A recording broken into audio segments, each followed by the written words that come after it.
그 족장의 축복 이야기는 이제 오늘 마지막 주인공이 야곱인데, 이 야곱의 이름은 그 발꿈치를 잡다, 이런 뜻입니다. 잘 아시는 것처럼. 근데 이 태어날 때부터 형 에서의 그 발꿈치를 잡고 태어났죠. 그래서 이 야곱의 성격은 항상 그 경쟁하고 지기 싫어하고 또 항상 자기 중심의 삶을 살았던 사람이 야곱이라는 사람입니다. 물론 이제 후에는 그 이름이 이스라엘이라고 하는 이름으로 바뀌게 되죠. 그리고 그 이스라엘이라고 하는 이름으로 바뀐 후에 그 사람의 이름이 이제 국호가 되지 않습니까? 이 이스라엘이라고 하는 이름은 하나님과 겨루어 이겼다, 이런 뜻입니다. 그런데 야곱의 축복의 이야기를 하기 전에 그 야곱 이야기들을 쭉 이렇게 성경에 나온 것을 살펴보면 야곱이 축복의 인물이라기보다는 고난의 인물이 아닌가, 이런 생각이 들 정도로 많은 고난을 당했습니다. 자신도 나중에 그 애굽 왕 바로 앞에 갔을 때 연세를 이제 묻게 됩니다. 나이를 묻게 되는데 연세가 어떻게 되십니까? 이렇게 물으니까 자기 인생을 가리켜서 파란만장한 우여곡절이 많았던 인생, 산전수전을 다 겪었던 인생, 그렇게 표현을 합니다. 형제와의 관계도 처음부터 원만하지 않았고요. 또 아버지를 속였고, 또 외삼촌 라반의 집에 가서는 외삼촌으로부터 계속 시기와 질투를 받았던 사람이기 때문에, 그리고 아내를 얻기 위해서 20년 동안 고생을 하지 않았습니까? 그러니까 이 축복의 사람이라기보다는 야곱은 고난의 사람이라는 평가가 더 어울리지 않을까, 이런 생각이 들 때가 있습니다. 또 야곱은 태어날 때부터 강자라기보다는 약자에 가까웠습니다. 형에서 발꿈치를 잡고서 태어난 그 모습도 사실은 둘째로 태어난 약자이고요. 그래서 이 야곱은 약자였다라고 하는 게 맞고, 또 이 야곱은 그 성품 자체가, 이스라엘은 유목문화 아닙니까? 유목문화라 하면 양을 치고 염소, 소 이런 것을 치면서 들로 산으로 다녀야 되는 사람들이 이 유목문화에 적합한 성품인데, 야곱은 그런 성격은 아니었어요. 야곱은 체격이 크거나 호방한 그 남자다운 성격이 있는 사람이 아니고 세심하고 주도 면밀하고, 또 그리고 야곱은 어머니 곁에서 주로 생활을 했던 사람입니다. 그러니까 요즘으로 따지자면 만약에 야곱이 직업을 가졌다고 한다면 요즘 그 유명한 텔레비전에 나오는 셰프, 이런 사람이 더 어울릴 수 있는 사람이 야곱입니다.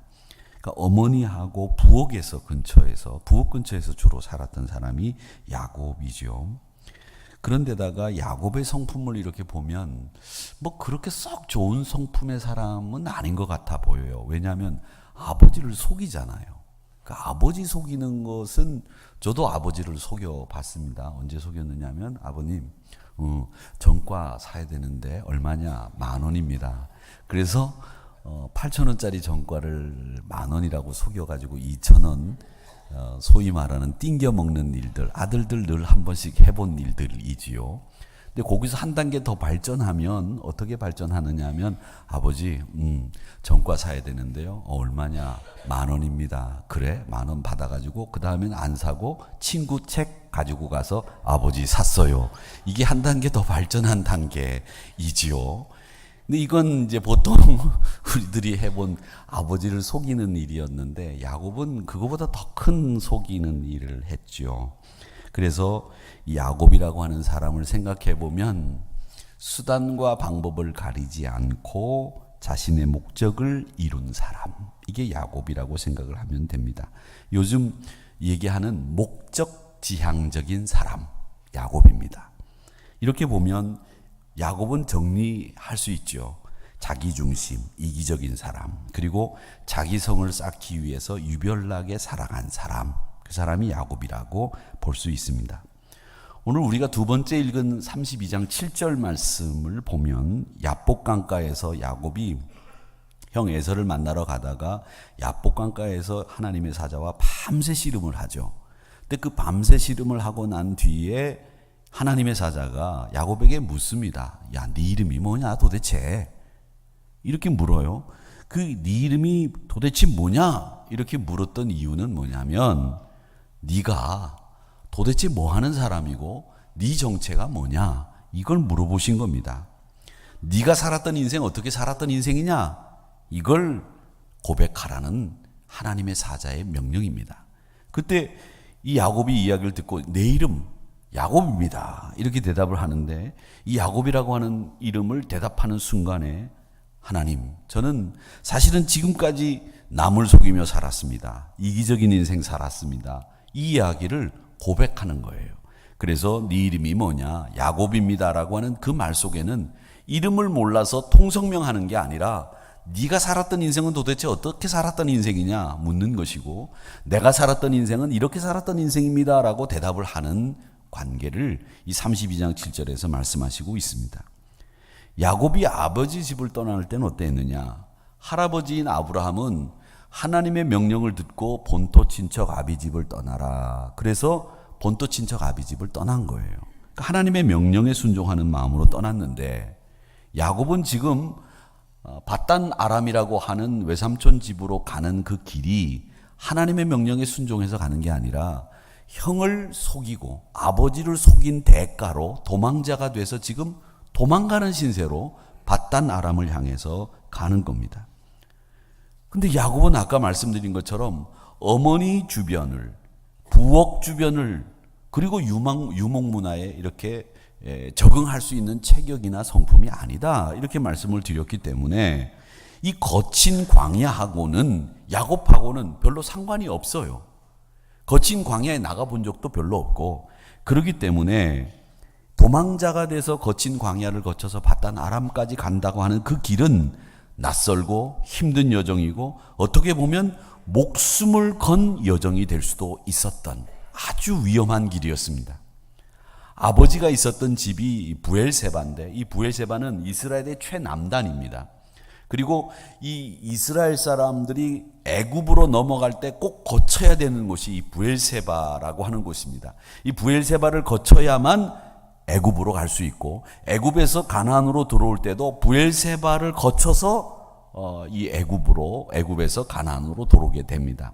나중에 이 요셉이 이제 애굽의 국무총리라고 하는 것을 알고 그 국무총리인 요셉이 있는 애굽으로 이제 가족들이 70여 명이 이민을 가요.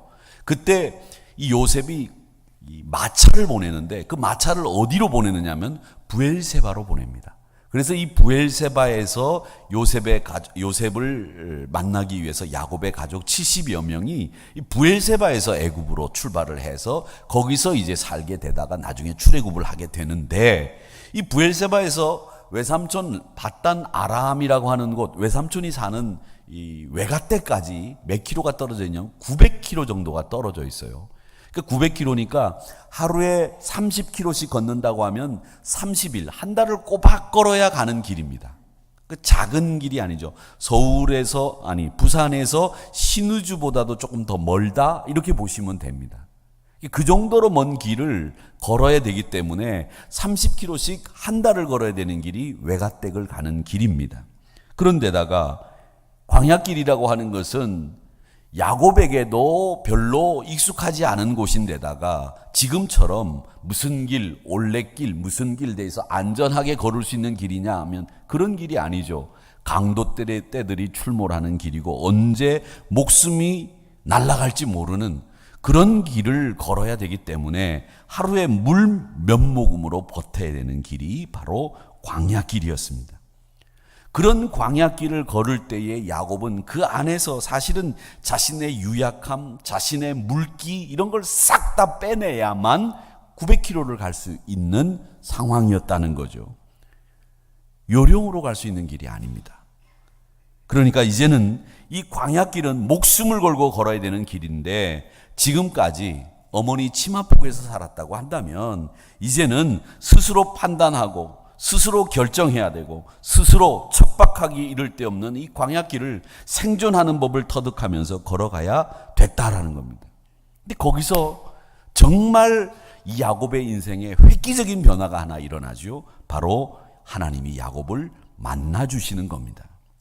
루스라고 하는 곳에 도착을 했는데 거기에서 돌베개를 베고 자다가 이 야곱은 하나님을 만납니다. 가장 외롭고 가장 쓸쓸하고 홀로 두려움과 마주선 그 시간에 야곱을 하나님이 만나주시는 거예요. 그렇습니다. 저는 우리가 하나님을 대면하는 시간이 어떤 시간에 하나님을 대면하게 되느냐 이렇게 생각을 해보면 가장 외롭고 가장 쓸쓸하고 가장 두려운 그 시간에 우리 하나님은 여러분을 만나주시는 줄 믿습니다. 그래서 야곱은 그 루스 땅을 하나님의 집이구나라고 하는 이름의 뜻으로 벳엘이라고 하는 이름을 짓게 되고 그곳이 지금까지 베델이라고 하는 이름으로 남아있게 됩니다.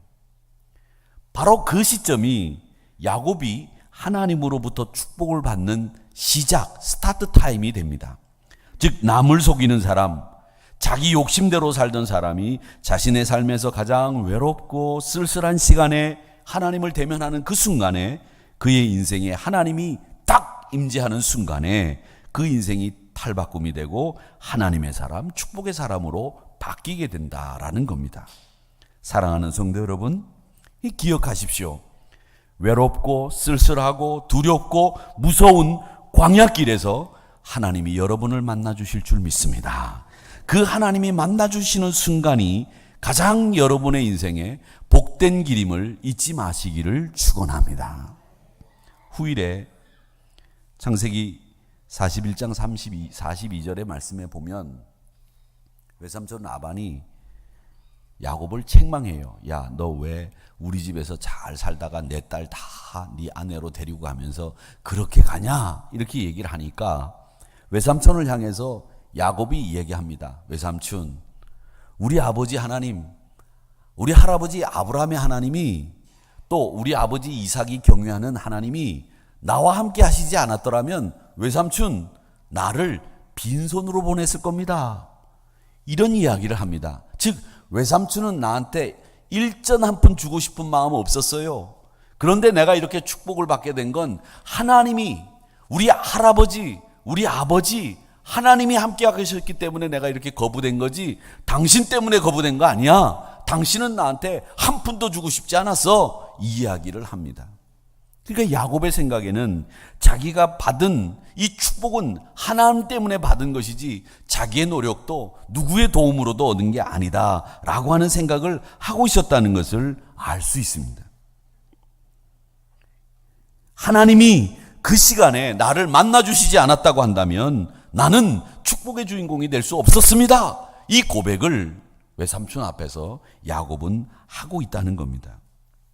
저는 이 설교를 준비하면서 이 족장들의 이야기를 3시간에 걸쳐서 해드리면서 저는 함께라고 하는 말, 함께 가자 이 말하고 같이 가자라고 하는 말이 같은 부사인데 함께라는 말하고 같이라는 말하고 어떤 말이 더 좋을까 생각을 해보니까 함께라는 말은 어울려서 더불어 간다 이런 뜻이고 같이라는 말도 그런 뜻은 있는데 같이는 또 다른 뜻이 하나 있어요. 그게 뭐냐면 선생님 같이, 예수님 같이, 이 같이 앞에 있는 단어의 특성을 그대로 받는 그런 부사로 같이라는 말을 쓰더라고요. 예수님 같이, 새벽 같이, 새벽 이슬 같이 이런 말을 쓰더란 말이죠. 근데 이 같이라는 말은 그래서 그 앞에 있는 단어의 특성을 그대로 받는 부사가 같이라는 말이다 라는 말로 쓴다면 함께라는 말과 같이라는 말을 여러분들에게 말씀을 드리자면 저는 이렇게 이야기합니다. 축복은 하나님과 함께 사는 것이 축복입니다. 축복은 예수님과 같이 사는 것이 축복입니다. 이렇게 말씀드리고 싶습니다. 사랑하는 성도 여러분, 예수님 같이 사시고 하나님과 함께 살아가시는 여러분들이 되시기를 축원합니다. 베델에서 하나님을 만나면서 그의 인생이 완전히 바뀌었던 것처럼 그의 인생이 축복의 삶이 시작된 것처럼 그렇게 베델의 경험이 여러분들에게 함께하기를 주의 이름으로 축원합니다. 그러면 저는 이 야곱과 이 족장 3대에 걸쳐서 살펴보면서 받은 축복이 뭘까? 이 특징이 뭘까? 생각을 쭉 해보니까 야곱이 받은 축복의 절정은 뭐냐? 대를 이어가는 축복입니다. 대를 이어가는 축복. 창세기 28장 1절에 보면 이삭이 야곱을 축복하고 밧단 아람으로 떠나보내는데 야곱을 떠나보낼 때 그 사연은 여러분 아시는 것처럼 야곱이 형을 속였습니다. 아버지도 속였습니다. 장자 축복권 가로챘습니다. 야곱이 형이 죽일 것을 알고서 멀리 외갓댁으로 도망을 가는 겁니다. 아버지 입장에서는 형이 동생을 죽일까 봐 이 동생을 처갓집으로 도망 보내는 거예요. 그러면서 축복하는 내용이 창세기 28장 1절에서부터 오늘 5절까지의 내용입니다. 근데 축복하시는 내용을 한번 보세요. 축복하시는 내용의 3절 말씀에 보면 이렇게 이야기를 합니다. 전능하신 하나님이, 우리 같이 한번 읽어보겠습니다. 시작. 전능하신 하나님이 내게 복을 주시어 내가 생육하고 번성하게 하여 내가 여러 족속을 이루게 하시고. 4절 시작. 아브라함에게 허락하신 복을 내게 주시되 너와 함께 내 자손에게도 주사 하나님이 아브라함에게 주신 땅 곧 내가 거류하는 땅을 네가 차지하게 하시기를 원하노라. 아멘. 이 3절 4절에서 제일 먼저 등장하는 단어가 뭐냐? 전능하신 하나님이에요. 이걸 히브리 말로 엘샤다이라고 합니다. 요행의 복이 아니에요. 어쩌다 만나는 행운이 아닙니다. 전능하신 하나님이 맹세하시고 언약에 기초한 복을 주시겠다, 이 얘기입니다. 근데 이 축복은요, 정확하게 아브라함, 이삭, 야곱이 받은 축복은 정확하게 세 방면으로 이 축복이 기록이 되어 있습니다. 정확하게 세 방면이 뭐냐? 하나는 자손들에게 주시는 축복입니다. 생육하고 번성해라. 두 번째는 땅의 복입니다. 땅을 차지한다. 세 번째는 네가 복의 근원이 된다. 이게 세 가지 축복의 내용이 아브라함에게도 이삭에게도 야곱에게도 그대로 주어집니다. 이 축복을 세 가지 방향으로 주어지는 축복이라고 하는 것을 알 수 있는데, 그래서 축복은 항상 아브라함에게, 이삭에게, 야곱에게 이 세 가지로 얘기되는 겁니다. 하나가 네가 복이다. 이게 우리에게 주시는 축복의 한 가지 방법이고요. 또 하나는 자손들에게 복을 주겠다라고 하는 게 두 번째고, 세 번째는 땅에 복을 주시겠다. 즉 우리의 환경을 복된 환경으로 바꿔주시겠다라고 하는 겁니다. 보세요. 창세기 12장에 아브라함에게 주신 하나님의 축복이 먼저 등장을 합니다. 그리고 창세기 26장에 가면 하나님이 이삭에게 주시는 축복이 등장하고, 오늘 28장에 보면 야곱에게 주시는 축복, 12장, 26장, 28장 이렇게 아브라함과 이삭과 야곱에게 주시는 축복이 세 가지가 등장을 하는데, 그 세 가지 축복의 내용이 동일하게 뭐냐? 네가 복이다. 네 자손이 번성한다.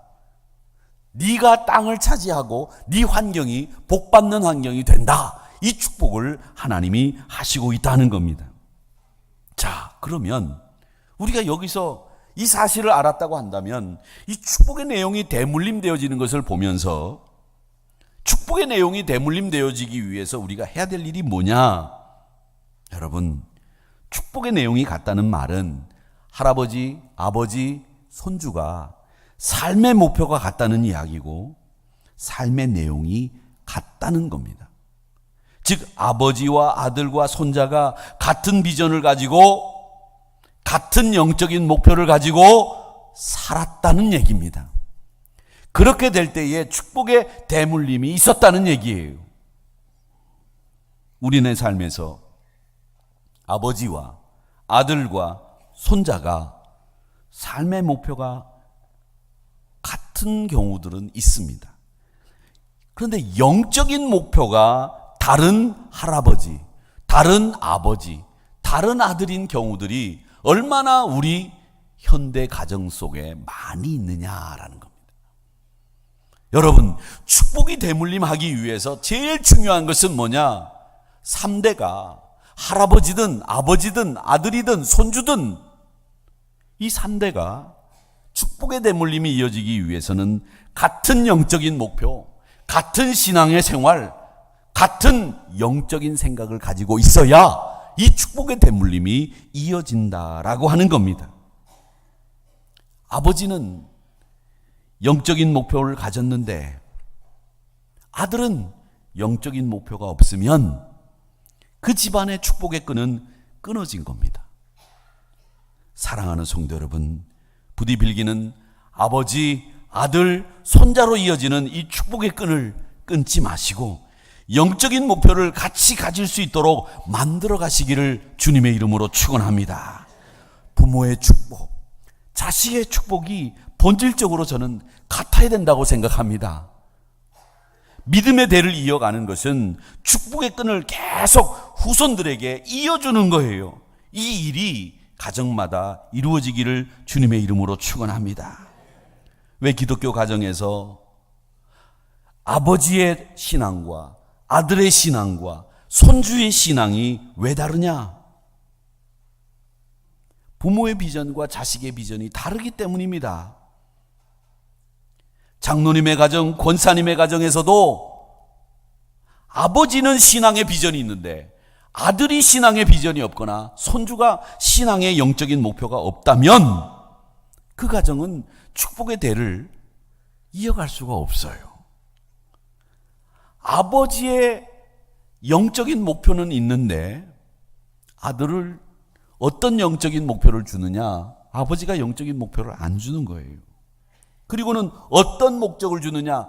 공부 잘해서 출세하고 성공하고 잘 사는 비전만 심어주면 그건 영적인 축복의 대를 끊어놓는 거예요.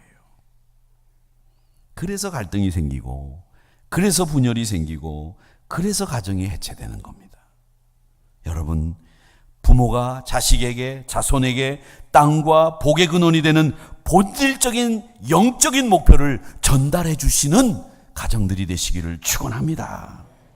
저는 한우리 성도님들의 가정이 다른 것은 몰라도 축복의 끈이 2대, 3대, 4대 계속 이어지기를 바라고 원합니다.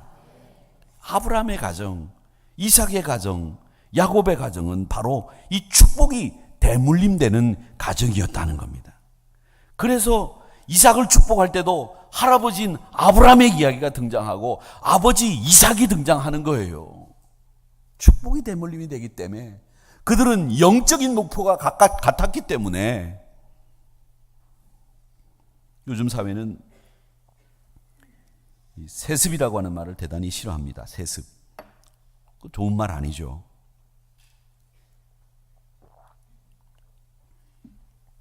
그러나 영적인 목표는 세습되어야 됩니다.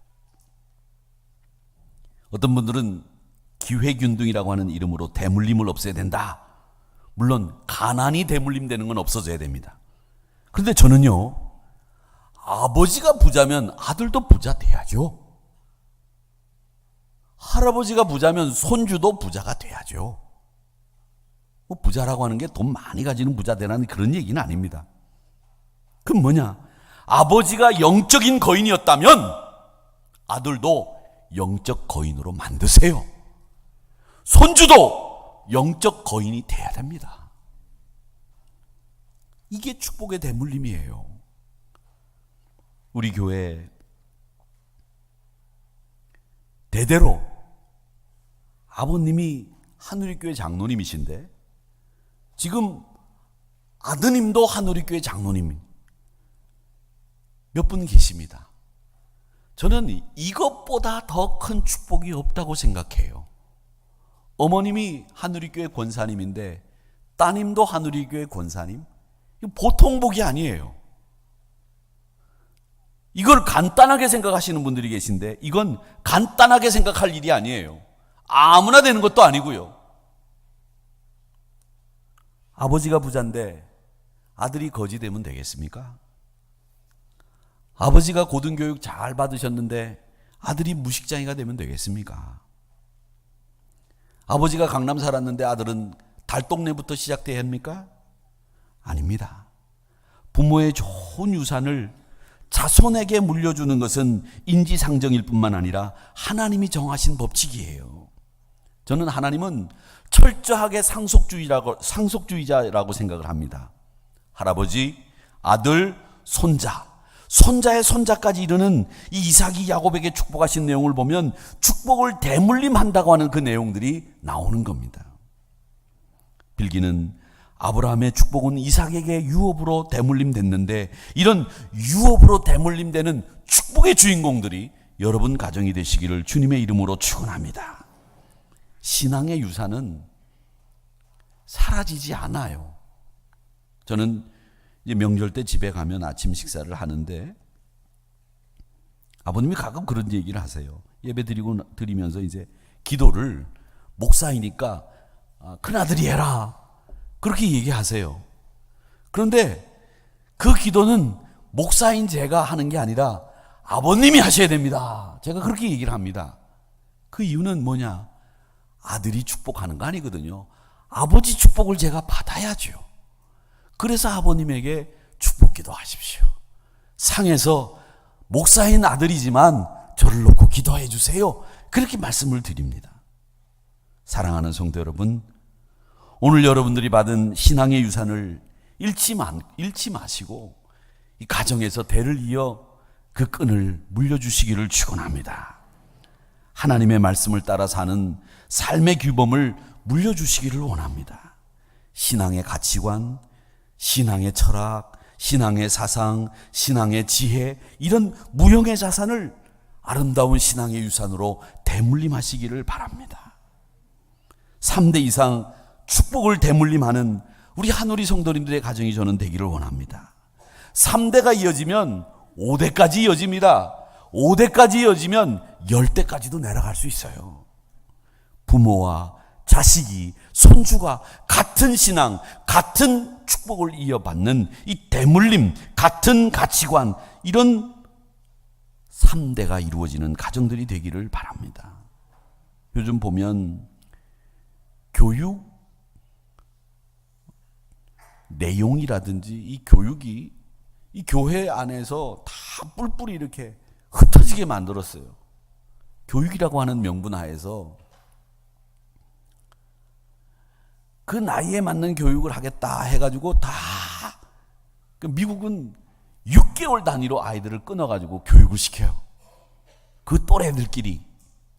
그러다 보니까 BCM 교회 학교가 떨어져가지고 저기 건너편에 가서 하고 이쪽 건너편에 가서 예배를 드리다 보니까 교회 안에 아이들 소리가 안 들려요. 근데 저는 이 교회는 아이들 소리가 들려야 되는데 아이들이 매일 다니면서 유리창도 깨고 공차다가 뭐도 부시고 그래야 교회가 교회다운데 요즘에는 아이들이 유리창도 안 깨더라고요. 안 논다는 얘기죠. 깨지고 터지고 피 흘리고 쫓아다니고 찾으러 다니고 저희들 그랬어요. 예배 드리다가 2층에서 떨어지고 말이죠. 깜짝 놀래가지고 예배 드리다 말고 2층에서 떨어진 아이 들고 응급실 쫓아가고 말이죠. 나머지 신자들은 놀래가지고 우와 그러다 또 예배 드리고. 요즘은 그러지 않지 않습니까? 제각기 다 형편에 맞는 데서 예배를 드리죠. 그런데 올해부터는 성탄절, 송구영신 예배, 절기 예배는 적어도 그 정도 예배는 우리 3대들이 함께 모여서 예배드리기를 원합니다. 제멋대로 믿게 하지 마시고 신앙의 대물림을 하시기를 축원합니다. 적어도 신앙에 있어서는 제멋대로 믿게 하지 마시고 철저히 아버지의 영적인 목표를 주입시키시고 가르치시기를 바랍니다. 그게 바로 여러분들의 권한이고 여러분들의 의무입니다. 방임하는 것은 제대로 교육시키는 것이 아니라 자손을 망치는 겁니다. 평소에는 예배를 따로 드리지만 절기 예배는 올해부터는 동참하셔서 3대가 같이 예배를 드리시기를 바랍니다. 예배 용어가 어렵다고요? 예배 용어가 어린이들에게는 적합하지 않다고요? 아닙니다. 하나님의 말씀은 어린아이든 노인이든 배운 분이든 못 배운 분이든 동일하게 각각의 모양으로 은혜를 끼치는 말씀이 하나님의 말씀인 줄 믿습니다. 그래서 전능하신 말씀이죠. 그러기에 사랑하는 성도 여러분, 이 족장들의 축복 이야기를 이제 마감하면서 저는 이 족장들의 축복 이야기를 두 가지로 저는 정리하고 싶어요. 하나는 뭐냐? 네가 복이다 라고 하는 말씀이 바로 족장들에게 주신 축복의 내용 중에 가장 핵심적인 것 하나, 또 하나, 두 번째, 족장들에게 주신 축복의 내용 중에 하나는 뭐냐? 축복은 대물림하는 것이다 라고 하는 것을 우리 하나님께서 보여주신다는 겁니다. 그래서 축복을 주실 때 항상 아브라함의 하나님, 이삭의 하나님, 요셉의 하나님이라고 하는 말씀을 하시면서 축복을 하시고 있다는 것을 기억하시면서 이런 축복의 주인공들이 바로 여러분들이 되시기를 주님의 이름으로 축원합니다.